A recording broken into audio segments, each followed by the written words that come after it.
असलेला शक्तीपीठ महामार्ग हा 12 जिल्ह्याला महाराष्ट्रातल्या शेतकऱ्यांना उद्ध्वस्त करणार आहे। सांगलीमधल्या सुपीक पिकातून हा शक्तीपीठ महामार्ग जातोय। गरज नसलेला शक्तीपीठ महामार्ग रद्द करावा यासाठी येणाऱ्या 14 तारखेला 6 वाजता कामेरी येथे सन्माननीय जयंत पाटील साहेब, माजी खासदार राजू शेट्टी साहेब आणि आम्ही सर्वजण एकवटणार आहोत। सर्व शेतकऱ्यांना माझं आव्हान आहे की या गरज नसलेल्या शक्तीपीठच्या विरोधात आपण सगळ्यांनी कामेरी येथे 6 वाजता उपस्थित राहावे आणि याला विरोध दर्शवा। धन्यवाद।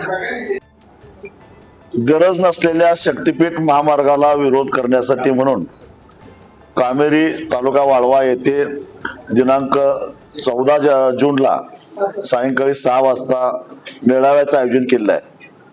वाळवा तालुक्यातील सर्व बाधित शेतकरी ज्यांची जमीन जाते तेच नव्हे तर ज्यांना महापुराचा धोका निर्माण होतो त्यांनी सुद्धा या मेळाव्याला यायचं आहे।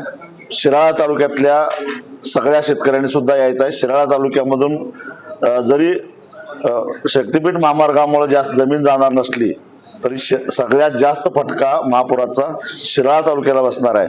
त्यामुळे शिराळा तालुक्यातल्या शेतकऱ्यांनी सुद्धा मोठ्या संख्येने यायचं। एक लक्षात घ्या की कसल्याही परिस्थितीमध्ये हा शक्तीपीठ महामार्ग होऊन द्यायचा नाही।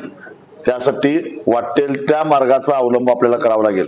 वेळ प्रसंगी क्रांतिसिंह नाना पाटलांचे आपण वारसदार आहोत, त्यांच्या मार्गाने जाऊ, पण या सरकारला शक्तीपीठ महामार्गासाठी 1 इंच सुद्धा जमीन द्यायची नाही। त्यामुळे लक्षात ठेवा, 14 जून सायंकाळी 6 वाजता कामेरी तालुका वाळवा।